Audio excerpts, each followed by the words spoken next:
तो नमस्कार मित्रों।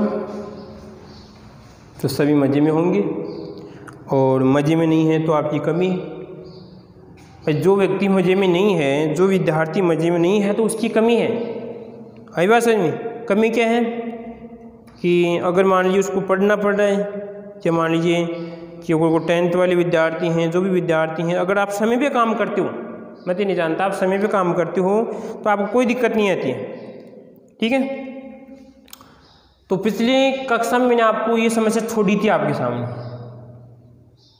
और अगर आपने लिखा होगा तो तुरंत लिख दिया होगा। सभी में इसका नाम ही होता है। ठीक है। तो क्या नाम होता है? तो नाम तो देखो इधर एक, हाँ जी सर वही बात है, दिख रहा है हमें, क्या दिख रहा है? ये दिख रहा है। तो दिख रहा है तो इसका नाम तो क्या हो जाएगा? नियो। ले भाई इसका नाम तो नियो। और कितने? 1 2 3 4 5 6 7 8 8 क्या कहते हैं? ओक्टेन। क्या कहते हैं? ओके। और आपका ये 10। ठीक है। कोई दिक्कत इसमें? हाँ जी सर इसका नाम तो थोड़ी समस्या हो रही है, थोड़ी बहुत समस्या, थोड़ी बहुत हो रही है। क्या हो रही है समस्या? सर ये तो अपने आप न्यू दिख रहा है, इसमें न्यू नहीं दिख रहा है। अरे दिख रहा है, ये न्यू है, ये अपने आप ही खुद ही न्यू है, ये खुद ही न्यू है। कैसे सर? न्यू ऐसे ले भाई, ये अपने आप में खुद ही आपको न्यू बंदे को ऐसे बनेगा। वो आपको बस देखने का तरीका अलग है, देखने का तरीका बदल दो, आप अपने आप बदल जाएंगे देश के नौजवानों। बस देखने का तरीका यहाँ पे कुछ अलग है। ठीक है। तो यहाँ पे देखिए इसका क्या लिखूंगा? ऐसे CH3। तो 1 2 3 4 5 5 तो पर क्या आएगा? नियो। पहले क्या आएगा आपका? नियो। और यहाँ पर क्या आएगा आपका? पेंटेन। इतने 1 2 3 4 5 और 5 क्या कहते हैं हम? पेंटेन कहते हैं। बोलो कोई दिक्कत? कोई समस्या किसी को इसमें? समस्या नहीं है तो आगे बढ़ते हैं। अब थोड़ा बहुत ही देखते हैं कि रूड नाम से, अब क्या देखेंगे हम? रूड नाम से किस प्रकार इसकी सूत्रों की हम रचना करते हैं। ठीक है। 2 या 3 उदाहरण देता हूँ आपको मैं। लीजिए आप सभी, मेरे को लग रहा है बैठे हैं। ऐसे तो कोई विद्यार्थी जो खड़ा खड़ा ये क्लास ले रहा है, सभी बैठ के क्लास देख रहे हैं, मेरे को ये पता है। बोलो, इस बात का मेरे को पूरी जानकारी है, और सभी बैठे हैं और क्लास देख रहे हैं, बैठे बैठे क्लास देख रहे हैं। इसका मतलब आप बैठे हैं। कौन सा टेंस हो गया रे? अरे टेंस कौन सा इसमें? आप देख रहे हैं तो आपका प्रेजेंट होगा और कंटिन्यूस होगा इसमें। ठीक है। हाँ जी भाई। अब देखिए मैंने यहाँ पे रूड नाम लिखा। कौन सा नाम लिखा मैंने? और न्यू को मिटा देते हैं। ले भाई न्यू तेरा काम हो गया। मैंने नाम लिखा रूड नाम से। क्या लिखूंगा मैं? रूड नाम से संरचना बनाना। ले भाई बनाना का मतलब केला भी होता है, पर उसमें अकेले केले की बात नहीं कर रहे हम उस केले की बात नहीं कर रहे हैं। रूड नाम से क्या बनाते हैं? संरचना बनाते हैं। तो पहले रूड नाम तो मैं लिखता हूँ यहाँ पे आइसो ओक्टेन। क्या आएगा आपका? Iso octane. ले भाई इस रूड नाम से आपको इसकी संरचना बनानी है, तो बनाओ। मेरे को पता आप बोलेंगे, आप जरूर बोलेंगे सर अब की बार तो लिखा हुआ है आइसो, तो आइसो कैसा होता है? कैसा होता है आइसो? समान वाला होता है। तो यहाँ पर कहीं ना कहीं पर क्या आएगा आपका? आइसो आएगा, ऐसे आएगा भाई। कहीं ना कहीं पर आपको नहीं है तो चिपकाना पड़ेगा इसमें, नहीं है तो चिपका दो वैसे आप कहीं पर भी। तो यहाँ पर आएगा आपका CH और यहाँ पर आएगा आपका CH3। ये संरचना आपको दिखेगी इसकी। अब मैंने क्या बताया था? इस ओक्टेन का मतलब है 3 कार्बन तो ये है, 5 कार्बन और चिपकाने में, 5 कार्बन और चिपकाने हैं। ठीक है। ओक्टेन का कितना होता है? 8। तो यहाँ पे CH2 और यहाँ पे CH2 कितने हो गए, 1 2 3 4 5 6 और ये आपके 7 और आपके ये 8। बोलो देखिए इसमें आइसो ये दिख रहे हैं सर, आइसो दिख रहे हैं, आइसो में दिख रहे हैं। और कितने 1 2 3 4 5 6 7 8 कितने हैं 8 और ये अपना काम बनता। ठीक है अभी बात समझिए, अपना काम बनता हो रहा है। यहाँ पे देखो भाई नाम भी चिपका सकते हैं। आइसो दिख रहा है सर कितने 8 का कोई दिक्कत नहीं। लो देखिए उदाहरण देखिए और देखिए यहाँ पे, लो भाई उदाहरणों की भरमार है, बस समझ में नहीं आई तो तुरंत बोलो, बोलने का आपको अधिकार मिल रहा है। ठीक है हाँ जी, आराम से पानी पियो और फिर आप देखो आराम से। ये नहीं कि आप क्लास में बैठे हैं, आपको कोई ज़बरदस्ती पढ़ा रहा, ज़बरदस्ती किसी के साथ नहीं है। आराम से देखिए, आप लेट के देखो, खड़े होके देखो, कैसे भी देखो, पर आप देखो तो आपको उसमें फ़ायदा मिलेगा। ठीक है नॉलेज मिलेगा, जानकारी मिलेगी किस प्रकार में IUPAC नाम लिखते हैं। और एक बार IUPAC नाम क्लियर हो जाता है तो आपके कितने नंबर कंप्लीट होते हैं, 5 नंबर का लेसन है, 3 नंबर आपके कंप्लीट होते हैं, सुरक्षित हैं 3 नंबर तो आपकी। ठीक है हाँ जी देखो इधर आइसो, कौन सा आइसो सर, हमें नाम आ गया यहाँ पे आइसो पेंटेन, क्या हो जाएगा आपका आइसो पेंटेन। ठीक है तो आइसो पेंटेन है तो भाई देखो इसमें क्या करना पड़ेगा, हाँ सर वो चिपकानी है हमें तो वो ऐसा चिपकाना है कैसा, CH3 और यहाँ पर आएगा आपका CH3 और यहाँ पर ये आएगा जी बोलो आइसो का काम कंप्लीट। आइसो इसमें जुड़ेगा पेंटेन 5 कार्बन, 1 2 3 कार्बन तो हैं और 2 चिपकाने हैं तो 2 चिपका दो। ले भाई CH2 और आपका CH3 ये बन गई संरचना। बातों में संरचना बन गई, बातों में हमें यहाँ पे संरचना बना दी। ठीक है अब एक छोटा सा क्वेश्चन पूछता हूँ मैं आपसे, छोटा सा पूछ लेता हूँ, पूछ लूँ सभी को, तैयार हो? ऐसे बताइए रे आइसो एथेन क्यों नहीं होता, आइसो एथेन क्यों नहीं बनता, बताओ रे। मैं मान जाऊंगा कि विद्यार्थी आप पढ़ रहे हैं अगर इसका आंसर आप दे देते हैं तो। देखिए इसका आंसर क्या होगा सर, आइसो में 3 कार्बन होते हैं और हम जानते हैं ये तीनों कार्बन इसके पीछे वाले नाम में जुड़ते हैं। आई बात समझ सर, इसमें 2 ही कार्बन है। एथ का मतलब होता है, इस एथ का मतलब होता है देश के नौजवानों 2 कार्बन, क्या होता है 2 कार्बन। आई बात समझ क्या होता है आपकी 2 कार्बन, जबकि इसमें 3 कार्बन है। इसी कारण आइसो आपका एथेन और आइसोमेथेन नहीं हो सकता। ठीक है आइसोप्रोपेन, ये आपको बताना है कि आइसोप्रोपेन होगा या नहीं होगा। आइसोप्रोपेन आपको बताना है होगा या नहीं होगा, ये आपको बताना पड़ेगा। ठीक है आगे वाली कक्षा में आपको बताऊंगा इसका आंसर। ठीक है कब बताऊंगा, अगर कमेंट आता है तो। क्या लिखना पड़ेगा आपको कि सर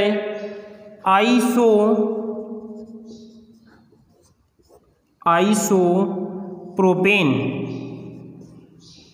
होता है या नहीं होता है, या आपको कमेंट लिखना जब आएगा, नहीं तो आपका आंसर आगे वाली कक्षा में मिलेगा। ठीक है हाँ जी कोई दिक्कत इसमें, कोई समस्या नहीं आता इसमें। हाँ जी और देखिए और देखो उसके बाद में, हाँ जी अब बात करते हैं उस नियो की बात करते हैं जो पुराना हो गया पढ़ते पढ़ते था नियो, परंतु पढ़ते पढ़ते क्या हो गया सर पुराना हो गया। तो यहाँ पर आएगा आपका नियो हेक्सेन, क्या आएगा आपका नियो हेक्सेन। ले भाई इसका नाम चिपको भाई, नाम क्या, इसकी संरचना बनानी, क्या बनानी में संरचना। सूत्र क्वेश्चन आ सकता है ऐसा, कि नियोहेक्सेन की संरचना बनाओ, नियोहेक्सेन की संरचना बनाइए। तो कैसे बनाइए, देखिए आप बनाओ प्रति से। तो क्या करना है आपको, वही 3 काम करने हैं, 3 में से एक काम तो दिख रहा है आपको सभी को कि क्या करना है, किस न्यू चिपकाना है। न्यू कैसा होता है, नियो ऐसा होता है जैसा आप जानते हैं CH3 और CH3 ये तो आपका नियो है सर, क्या है आपका नियो है। अब कितने कार्बन है, हेक्सेन है 6 कार्बन है, कितने 6 कार्बन है, कितने 6 कार्बन, 5 पहले कर चुका हूँ मैं, 5 पहले एक बाद कितने 6 कार्बन है। तो यहाँ पे देखिए 1 2 3 4 और आपकी 5 तो हैं सर, एक कार्बन और कार्बन के साथ में इसका साथ तो होगा नहीं, इसमें अकेला थोड़ी है बेचारा, अकेला नहीं बेचारा, ठीक है। तो देखो इसमें ये तो नियो दिख रहे हैं, ये तो आपको नियो, तो ये तो आपका नियो और आपका हेक्सेन 1 2 3 4 5 है। बोलो कोई दिक्कत किसी को नहीं है, समस्या नहीं है तो अपना क्रम करते रहो, ठीक है। लास्ट उदाहरण लेते हैं, यहाँ पर रूड का लास्ट उदाहरण होगा, ठीक है। उसके बाद में रूड आपकी कंप्लीट होने जा रही है, ठीक है। उदाहरण तो और भी दे सकता हूँ, जरूरी नहीं है कि आप यहाँ पर मैं कंप्लीट करूँ। एक और देखिए भाई, अरे यार मैं संरचना बनाने लगे यहाँ पे। एक आएगा ले भाई नियो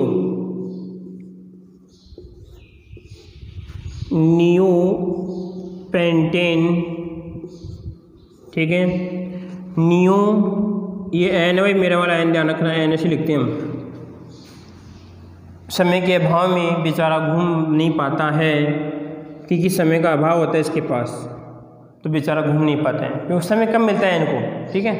तो नियो पेंटेन बनाओ भाई, बना के बताओ। अब कमेंट में तो आप नहीं बना सकते, परंतु आप यस नो लिखना पड़ेगा भाई, हाँ सर हमने बना लिया, बनाओ प्रतिशत।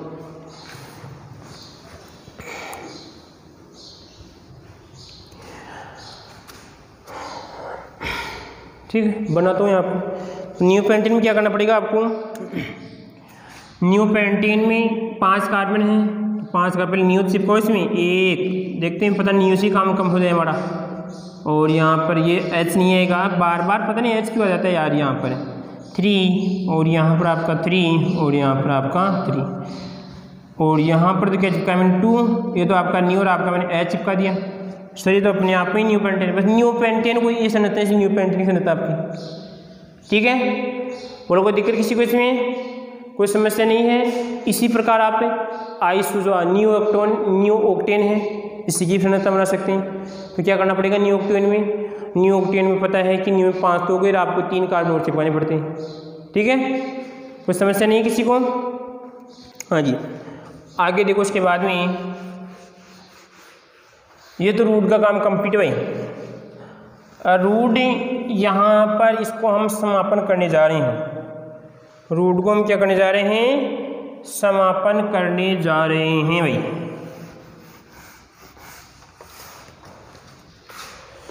लो भाई रूट तेरा काम कंप्लीट। अब देखो दूसरी पद्धति कौन सी थी हमारी, दूसरी पद्धति आपकी व्युत्पन्न पद्धति। कौन सी थी आपकी, व्युत्पन्न पद्धति थी। तो व्युत्पन्न क्या कहती है देश के नौजवानों, व्युत्पन्न मानती है किसी एक को आधार मानती है, किसको मानती है, आधार। व्युत्पन्न और ये आएगा कि व्युत्पन्न मतलब कभी ये कभी ये, कभी इस पार चलता रहता है और ये हमारा क्या बन जाता है, व्युत्पन्न पद्धति बन जाती है। तो इस व्युत्पन्न पद्धति में क्या होता है, मैंने बोला एक को मतलब किसी एक को, उस मैथ वाले एक की बात नहीं करा मैं, किसी एक वस्तु या किसी एक नाम को या किसी एक अक्षर को हम आधार मान लेते हैं। तो यहाँ पर एक को आधार, जिसमें आपका नाम पूछूं कि आपका नाम क्या है, मेरे को नहीं पता आपका नाम क्या है, पर नाम सभी का मेरे को पता है, नाम सभी का है।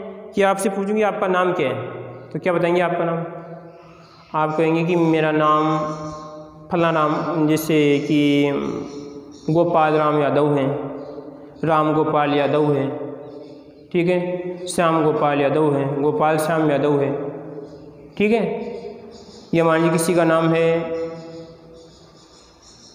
सुरेश चौधरी हैं, ठीक है, किसी का सुमन चौधरी है, ये नाम है इस प्रकार। देखो आपके सामने लिख रहा हूँ मैं नाम, मैंने लिखा यहाँ पर नाम सुरेश, क्या लिखा मैंने, सुरेश, ले भाई सुरेश, क्या लिखूँ यहाँ पे, यादव लिख दिया, क्या लिख दिया मैंने, यादव, ठीक है। और ममता यादव, ठीक है। सोहन, अरे थावस सोहन यादव, राम गोपाल यादव, गोपाल राम यादव, ये भी तो हो सकता है। जब राम गोपाल हो सकता है तो गोपाल राम भी तो हो सकता है ना, ठीक है। तो गोपाल राम यादव, ठीक है, ये नाम दिख रहे हैं आपको। तो ऐसे बताइए आप, जो आपको नाम दिख रहे हैं, सुरेश, मता, आपकी सोवन, ये पवन, जो भी आपको नाम दिख रहे हैं, ठीक है। या अगर राम गोपाल है, गोपाल आपका जो राम है, ठीक है, या लाला राम है या राम लाला है, ठीक है, वो लिखो कि नाम तो वो, ठीक है।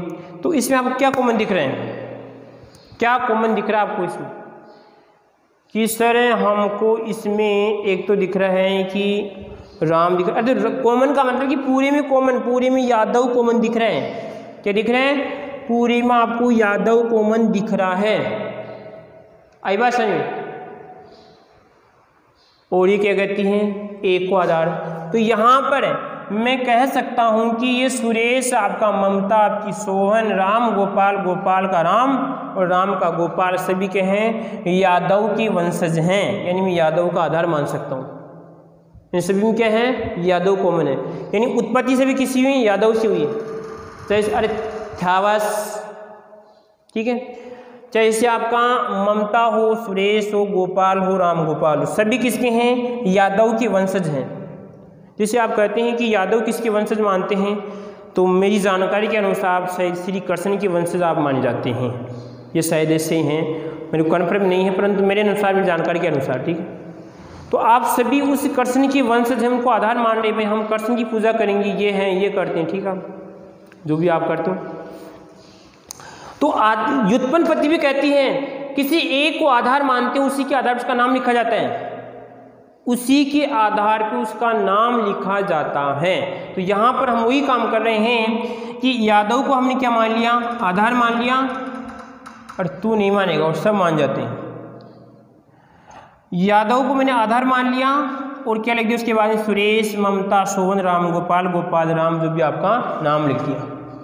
तो उसी प्रकार क्या करना है, इसमें व्युत्पन्न में किसी एक को आधार मानेंगे, क्या करेंगे हम, किसी एक को आधार मानेंगे, उसके बाद में क्या लिख देंगे, उसका हम नाम लिख देंगे, जो भी दिख रहा है उसके बाद में, कि कोई काला है, गोरा है, पीला है, नीला है, धोला है, जैसे उसके बाद उसका नाम लिख देंगे, ठीक है। यादव तो हैं, देखो यहाँ पर कि पहले कौन आया, राम गोपाल आया, पर यादव तो कॉम्युनिस्ट, यहाँ पर कौन आया, पहले गोपाल आया, बाद में राम आया, ठीक है।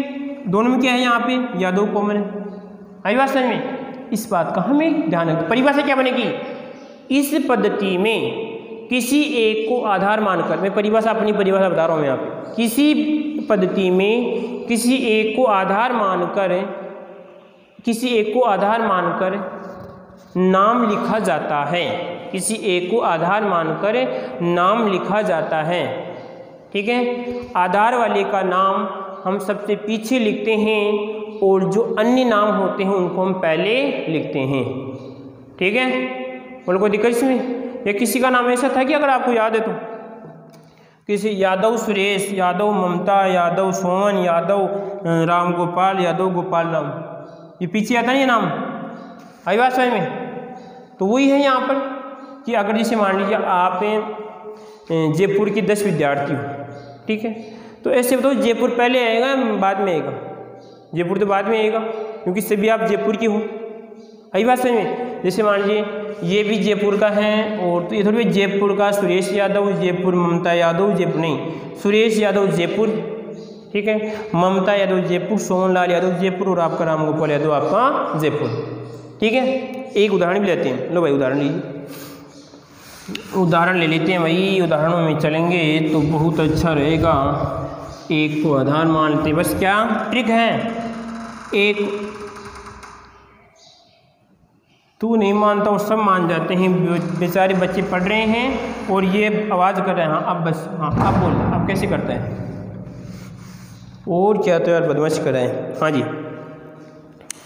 इसमें क्या करते हैं, एक को आधार मानेंगे, अरे यार ये थोड़ा फिर खुल गया, अरे जैसे नाम दूँ मैं आपको CH3 और CH और यहाँ पर आएगा आपका 2 और यहाँ पर देखिए आपका CH3। मेरे को लग रहा है सभी दौड़ रहे हैं नाम बताने के लिए। सर इसका नाम तो एन प्रोपेन होगा। अरे वो नाम रूड नाम था, क्या नाम था आपका, वो रूड नाम था। देश के नौजवानों इस बात का ध्यान रखना है, एन प्रोपेन तो रूड नाम था, ठीक है। हमें कौन सा नाम निकालना, व्युत्पन्न नाम निकाल, व्युत्पत्ति करनी है। तो देखिए इसको मैंने क्या मान लिया, आधार मान लिया, क्या मान लिया मैंने इसको, आधार मान लिया। और इस आधार का नाम मैंने क्या होता है, इस आधार का नाम मैथेन, क्या होता है इसका नाम, सॉरी इसका नाम होगा, इसका हो जाएगा, हाँ मैथेन हो, क्या होगा इसका, मैथेन होगा, मैथेन लेंगे आप, ठीक है। अब जो उसके बाद में आपको दिख रहा है उसका नाम उसके आगे चिपका दो। इसको कहते हैं देश के नौजवानों हम एथिल, क्या कहते हैं उसे, एथिल कहते हैं, ठीक है। तो ये आपका एथिल और आपका क्या है, मैथेन है। तो इसका नाम क्या हो जाएगा, इन दोनों को जब मिलाएंगे तो नाम हो जाएगा आपका एथिल और आपका ये मैथेन, एथिल मैथेन। बोलो कोई दिक्कत, कोई समस्या किसी को इसमें, ये आपका एथिल मैथेन है और सॉरी यहाँ कॉमन नहीं है, क्या होगा आपका एथिल मैथेन होगा। इसी प्रकार और देखिए नाम CH3, CH2, CH2 और आपका CH3। इसको क्या मान लिया मैंने, आधार मान लिया, यानी ये तो कहलाएगा आपका मैथेन, ये तो क्या है आपका मैथेन। और ये क्या रहेगा आपका प्रोपिल, क्या कहलाएगा आपका, प्रोपेन नहीं प्रोपिल, इसका नाम क्या हो जाएगा प्रोपिल और ये आपका मैथेन, ठीक है। कोई दिक्कत इसमें, कोई समस्या। अब जो भी हैं इसके और उदाहरण पढ़ेंगे, थोड़ा और हम डिटेल में और इसकी विस्तार चर्चा करेंगे, ठीक है, वो हम आगे वाली कक्षा में देखेंगे, ठीक है। नमस्कार मित्रों, आराम से पढ़ो, मज़े से पढ़ो, कोई दिक्कत वाली वो टेंशन मत, तो आराम से आप पढ़िए।